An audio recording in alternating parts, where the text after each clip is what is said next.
Welcome to yet another in the series of Perth US Asia Center Foreign Policy Conversations. Today, I'm delighted to have a conversation with an old friend and someone who is well known to many people in the region, the President and CEO of the US ASEAN Business Council, Ambassador Ted Osius. Those of us in the region will have known Ted from his role for the last almost 5 years, or 3 or 4 years at least, as Vice President for Asia Pacific for Google. And then prior to that, from a distinguished 30-year career as a U.S. diplomat. Ted served most recently as the U.S. ambassador to Vietnam. He had served as the deputy chief of mission in Jakarta, in Indonesia, and as the political minister counselor in India. And so for the Perth US Asia Center that has a priority on those 3 relationships, on India, Indonesia, and Vietnam, Ted is the encapsulation of everything that we're interested in the region, and that adds to my excitement for this conversation. Ted, I realize it's early in the morning there in Washington, D.C. Thank you so much for taking the time to join us. It's my pleasure, Gordon. You and I actually got to see each other in person not so long ago, and it's a rare pleasure because we've been in our own little bubbles for so long. But great. Well, you know, I thought I was going to see you frequently in Singapore, which is our northern neighbor. And it turned out I had to go all the way to Washington, D.C., where you relocated to see you there. But it was nice, very nice to catch up. One part of your bio I should have emphasized is that you also have the rare distinction, in addition to diplomacy and business, to also have a foot in the think tank community. You spent time at the National War College and at CSIS, and were kind enough to participate in many different projects that we did during that time of my tenure in Washington, D.C. So that leads me to be even more excited about our conversation today. All right. Well, look, before we go into, I have a lot of issues I want to discuss, but first I want to congratulate you. I understand that we are on the precipice of the public release of your book that you've just written called Nothing is Impossible. What is the formal title? America's Reconciliation with Vietnam. Is that right? America's Reconciliation, yeah. It's out tomorrow. Now, I would normally hold up a copy. Unfortunately, it's not released until the 15th of October, and we're recording this 2 days prior. And so I'm going to have to wait even 2 days for my digital download to get to me. But I've been fortunate to have a little bit of a sneak peek, and it's a wonderful book. A high diplomacy through the very personal. It covers a really important relationship through the prism of your career as a junior foreign service officer there to your time as ambassador, and then really captures not only the process and decisions in Washington, D.C. and in Hanoi, but also those interpersonal moments that I found remarkably touching. So from what I've seen already, and I'm looking forward to reading the entire book, really it's going to be a major contribution to that discussion. So thank you so much for that, and congratulations.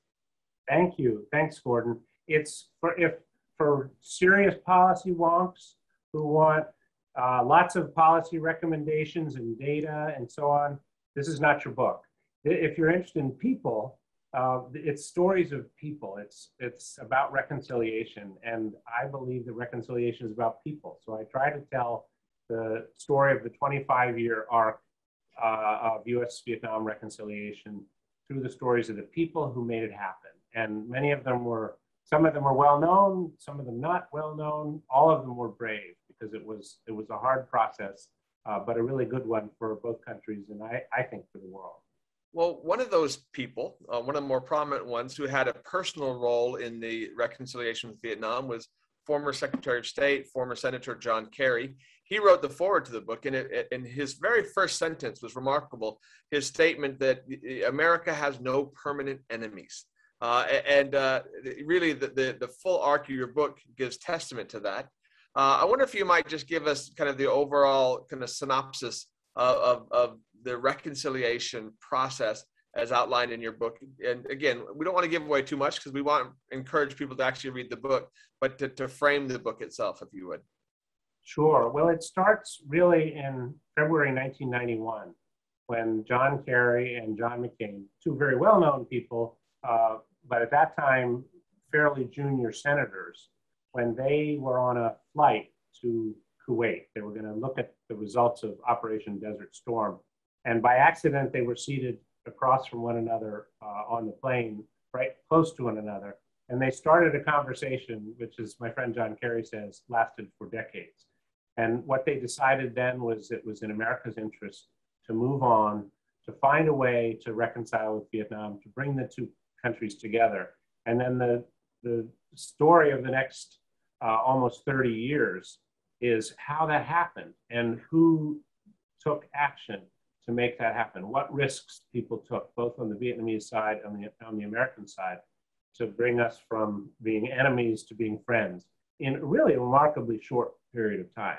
Now our relationship is very close, and I described how that manifests itself. But really, it took some brave people on both sides to get to that point, and it started with those two senators who didn't agree on much else, but they did agree that it would be good for the United States to get over its Vietnam syndrome. You know, as you know, Australia, like in so many wars, fought alongside the United States, and thus has its own Vietnam War generation, its own Vietnam stories, experiences, and its own challenges. So there's remarkable parallels in that, and I think there's going to be a keen interest in this country in your book. I mentioned that I thought the book was kind of high politics, the halls of Congress, the White House, all the way to the back streets of Vietnam. And I wonder if you might talk a little bit about the role that bicycles have played in that process and played in your own personal journey. Well, and the thing I like about this cover is there is a little bicycle in the corner because I tell stories of bicycling basically because I like bicycling. But my first big trip in Vietnam was bicycling from Hanoi to Saigon, which is 1,900 kilometers. It's a long ride, but it was a beautiful, really interesting ride back in the mid-1990s. And then there's another ride with John Kerry and Pete Peterson, who was the first U.S. ambassador to Vietnam, where we rode from Vung Tau to Ho Chi Minh City, and then many, many rides when as a private citizen and later as an ambassador, because I found that if you were biking, you kind of stop and talk with people. And it's very different from riding in a limousine, you know, through the countryside or flying over it. You get to stop, and I speak Vietnamese, you get to stop and talk to villagers, and you get to stop and, you know, hear what people really are thinking. And those experiences were very rich. Maybe I'll just if I could tell you one of them. Please. This was on that ride from all the way from north to south. And I stopped on a bridge in the DMZ at 17th parallel, which used to divide North and South Vietnam. And I was looking out over the landscape. There were a bunch of ponds underneath this bridge. And a woman was standing next to me, a little older than I was. And this would have been 1996, 1997. And I asked her, well, why are there all these ponds? Are those fish ponds? What are they? And she said, no, those were where the Americans dropped their bombs. And then she went on and told me, this is the part that hurts, how many members of her family had been killed by the Americans, and how many people in her village had died as a result of the Americans. And I was feeling worse and worse because, you know, I represented the United States, and I thought, well, I gotta fess up. And so I told her in Vietnamese, I'm an American, and I work for the embassy. And she looked at me and she said, "Hôm nay chúng ta là chị em." And that means, it's very familial, it's very intimate language in Vietnamese. You and I today are brother and sister, older sister, younger brother. And that's the spirit of reconciliation. I wouldn't have gotten that if I'd gone by in a Cadillac, or, you know, or flown over the countryside. I only got that because I was stopping and talking with people. And to me, that's actually the story of good diplomacy. If you have a chance to meet people and understand where they come from and understand a country better, learn to respect its language and its customs, then you have a chance to open doors and make a big difference. And there are some people who think that diplomacy is about money and power and it's just transactional. I don't think so. I think it's about relationships, trust, and reconciliation is about, you know, talking to someone on a bridge who hurt who was, felt a lot of pain, but decided to move on. Oh, thank you. That's a moving story. You mentioned in that story, Pete Peterson. I think Yes. Pete will be of particular interest to our audience here in Australia because he has a very strong Australia connection. Can you tell us He a little sure bit about does. the first American ambassador back after the reestablishment of normalized relations? Yes, well, like John McCain, he had suffered. He had been 6.5 years in Hua Lo prison, which we Americans referred to as the Hanoi Hilton. And the Vietnamese, when the French ran it and put independence fighters in it, referred to it as the fiery furnace. It was a terrible place. And he endured torture and deprivation. 6 months out of the year, he had nothing to eat but pumpkin. He had a lot of built up anger, but as he put it, when he left that prison, he left his hate at the gate.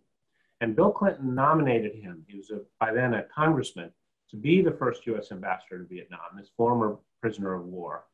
And he was so optimistic, so positive. He arrived, he had an agenda for the relationship, and we pursued that agenda for decades to come. And in his first weeks on the job, he was invited to dinner at the home of Sue Boyd, who was Australia's ambassador to Vietnam at the time. And she had a commercial attaché who was Vietnamese born, but had grown up in Australia, Vi Le, very beautiful. They were seated next to each other, and boom, it was love at first sight. And months after they met, they decided to get married, and they got married in Hanoi's cathedral. Now, this is a U.S. ambassador marrying an Australian commercial attaché in Hanoi's cathedral. You can imagine the officials were like not so sure about this. This sounds a little bit crazy, but the bishop helped make it happen. The officials didn't get in the way, didn't stop it from happening, although it was absolutely unprecedented. And for many people, it was another story of reconciliation of Vietnamese, an American former POW who's the U.S. ambassador, and a Vietnamese-born Australian marrying in Hanoi, meeting and marrying in Hanoi. And they live in Melbourne now. I've gone to some of Melbourne's wonderful restaurants with them.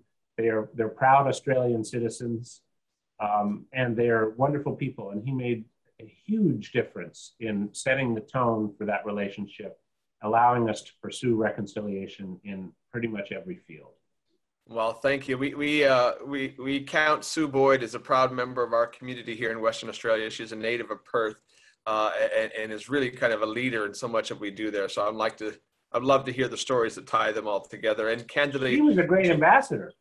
She was amazing, amazing. She was phenomenal.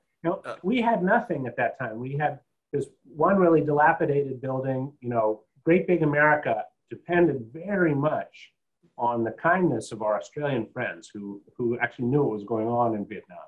And I just remember again and again going to that embassy and getting help from Australian diplomats who, like me, spoke the language, but unlike me, had actually had some time to get grounded in what was going on. And the relationship was super tight between the two embassies. And then became even tighter when our ambassador married the commercial actor. That's connectivity before AUKUS, but we're going to get to that later as we go on. Yes. Hey, one final question on the book.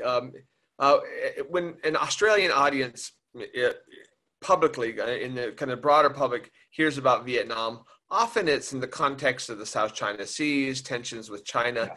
And you address that in your book, and you chose to use a biblical analogy to kind of cast the relationship between Vietnam and China, which was David and Goliath. I wonder if you might kind of reflect a little bit about your observations on that front. Well, the Vietnamese have fought wars against the Chinese, I think, 22 times. This has gone on basically for millennia. There was a 900-year stretch when Vietnam was part of China. And even the name Vietnam came from when it was part of China, the southern part. They call it the southern land of the Viet. And the heroes in Vietnam. The names of actually streets in every single village are Li Tai To and Ba Chiu and Ngo Quyen and the Hai Ba Trung. These are the people who fought the Chinese in ancient times, leading up to modern times, leading up to the 1979 border war between China and Vietnam, which lasted 12 years. People forget this. It only ended in 1991, and thousands of people died every year. It is in the DNA of the Vietnamese to push back the Chinese and hold firm and maintain their independence from their northern neighbor. But it is a David and Goliath relationship. Vietnam is 100 million people. It's about the size of New Mexico in the United States. It's it's overwhelmed militarily and commercially and in many other ways by by China with 1.2 billion people and the world's second largest economy. And the Chinese can be bullies. They certainly have been bullies in the South China Sea. And yet the Vietnamese resist. And one of the stories of America and Vietnam coming together is, the Vietnamese value their independence. And so for them, it's helpful to have a partner that's across the ocean as they deal with their northern neighbor. Now they always have to balance it. If they've got to deal with Goliath. It's like Mexico dealing with the United States. They have to deal with that power to their north, and they do it very carefully. And one of the stories I tell is when the General Secretary of the Communist Party went to Washington to meet Barack Obama in the Oval Office. He preceded that trip by a little side trip to Beijing, because the Chinese had heard that he was going to go to the United States and said, "We are coming here first." So he did. And that was very wise. He went, they rolled out the red carpet in Beijing, and then he went to Washington and had a very substantive trip that actually, I think, changed the trajectory of U.S.-Vietnam relations. But they're always balancing. They've got to balance the superpowers, and they've got to use whatever means they have to keep the relationship with China on an even keel. Well, Ted, thank you. I mean, those are just short vignettes that give you a sense of the book, and I think we'll probably encourage people to buy and read it. There's a lot more I wanted to talk about. The beautiful story you tell about the South Vietnamese or Veterans Cemetery in Hanoi, Samuel L. Jackson filming a King Kong movie. And Brie Larson.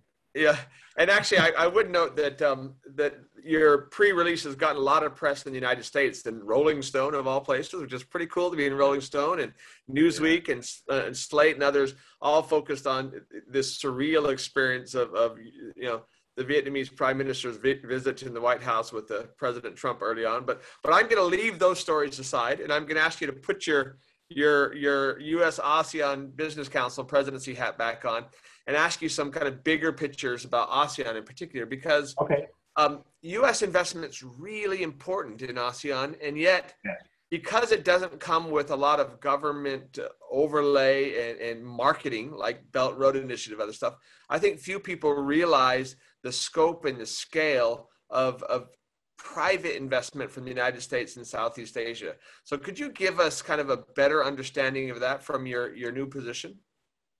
Well, first of all, the amounts are huge. It's collectively $338 billion in private investment into ASEAN from the United States. That is more than the United States has invested in China, Korea, Japan, India combined.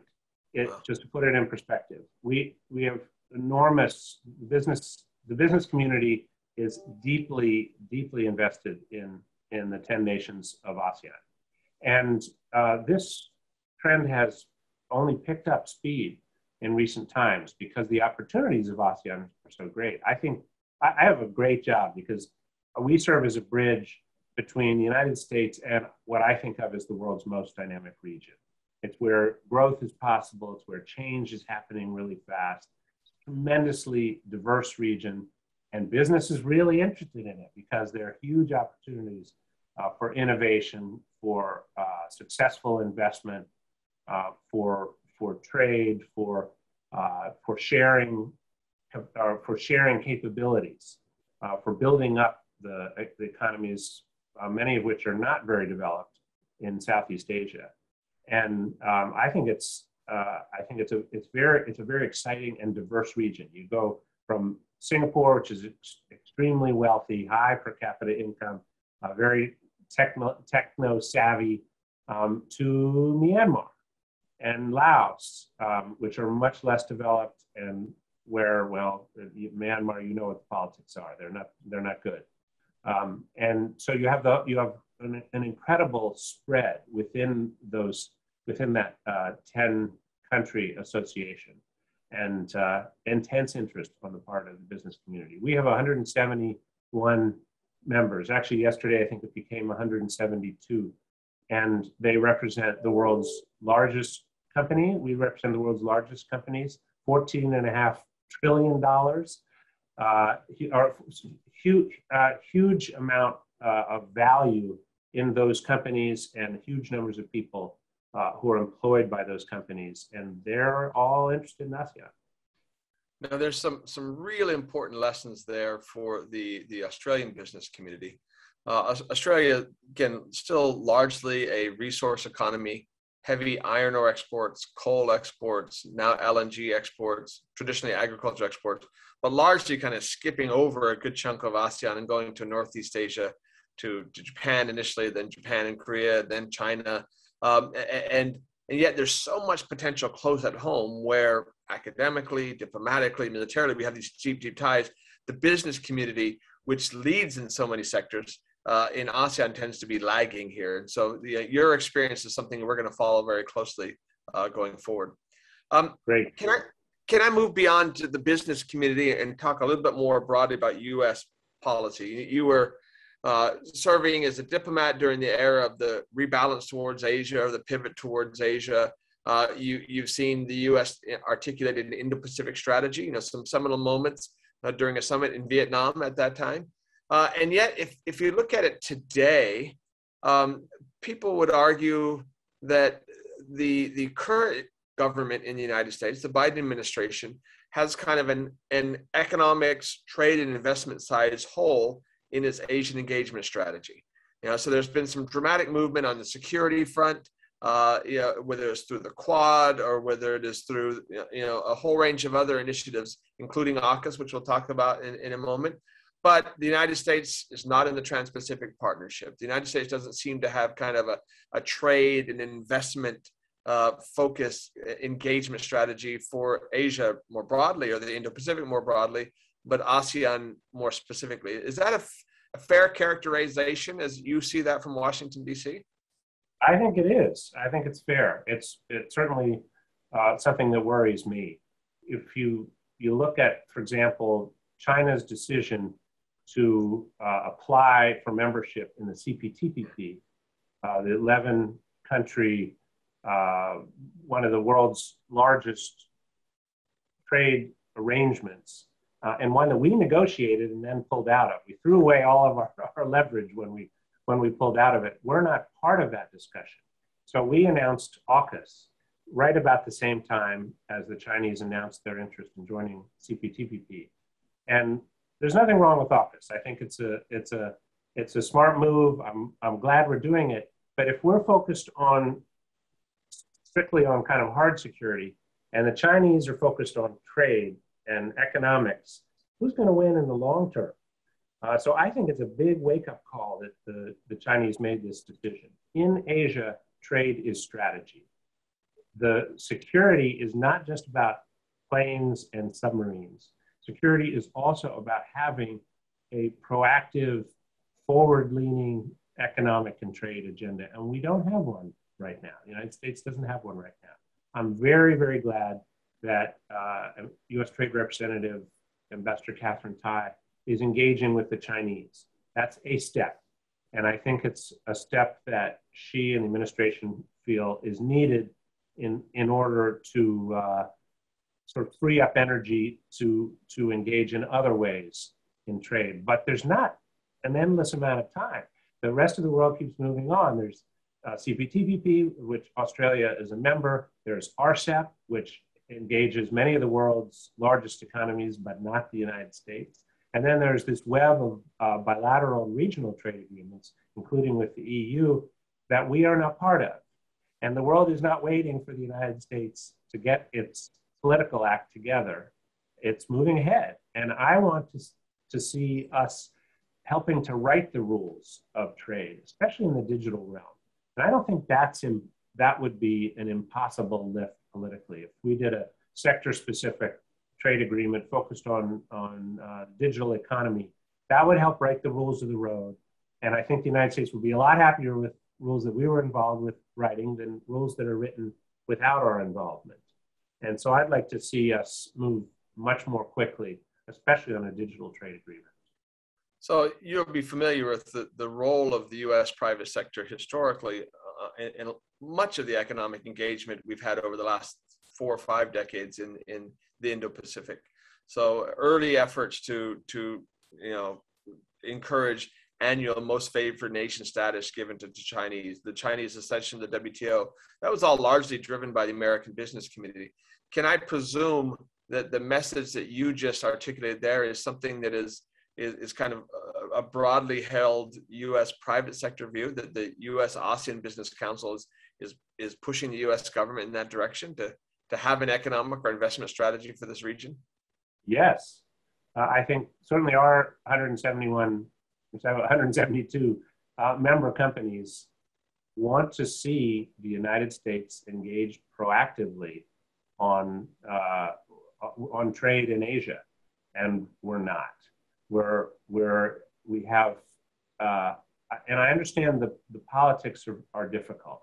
The politics of rejoining TPP or CPTPP would be very, very, very tricky, given the divisions, political divisions that we have, particularly in our Congress. It would be hard to get enough support for the administration to push us back into that trade arrangement. But we need then a substitute, or we need a series of steps that would get us back in, I think, in the lead on trade arrangements rather than lagging behind, which we're doing right now. Let me, given your current perch at the U.S. ASEAN Business Council, but also the long tenure you had in Singapore, wondered if I could get your sense of a Southeast Asian response to kind of a broader shift of things. And rather than focus on AUKUS specifically, I would note that last month, and again, I was very fortunate to have been in Washington, D.C. the week that I met with you, because not only did we have the announcement of AUKUS, but there was a very groundbreaking ASEAN, Australia-US 2+2 defense and foreign affairs ministries kind of meeting together, ministerial agreement. And then there was the Quad, a actual in-person leaders meeting of the leaders of Japan, India, Australia, and the United States.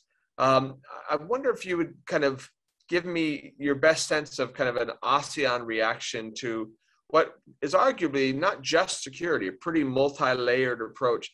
You know, the Quad's agenda includes everything from climate change to vaccines to supply chains. AUKUS has, obviously some security elements, but also some technology sharing elements. And ASEAN is very, very broad, space and a whole bunch of other stuff. To get a better sense for kind of the ASEAN reaction to these most recent developments in the U.S. strategy for the region? Well, there's a spectrum of reactions. It's not a monolithic reaction to this. And ASEAN operates by consensus, but you hear that this is really in the economic realm, that it operates by consensus, comes up with rules and agrees upon on those rules by consensus. But on something like this, you're hearing a lot of very individual ASEAN voices. So at one end of the spectrum, I think Malaysia criticized AUKUS, said it's not going to be helpful for the region. And then Indonesia had a more nuanced response. Singapore said something fairly neutral.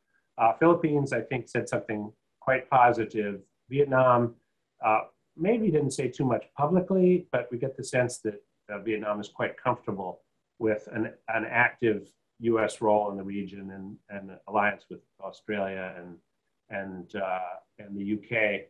And then on the Quad, it's been kind of a similar range of reactions. all of the ASEAN nations want to make sure that ASEAN centrality remains a principle of regional policy. ASEAN centrality is actually very important for the region's architecture because these are smaller nations, because you're not going to be able to get China, Japan, Korea, and the United States to agree on too much. And it helps very much when ASEAN is the convener. ASEAN is the center of a security architecture and of trade architecture wherever possible. And those are aligned wherever possible. There's worry on the part of some ASEAN nations that ASEAN centrality will be eroded by something like the Quad. But there's also a fair amount within ASEAN, at least quietly, a lot of support for deep engagement by India, Japan, Australia, and the United States, not only on security, but also on COVID response. I mean, the first thing that the Quad is doing is focusing on getting vaccines to nations that need them.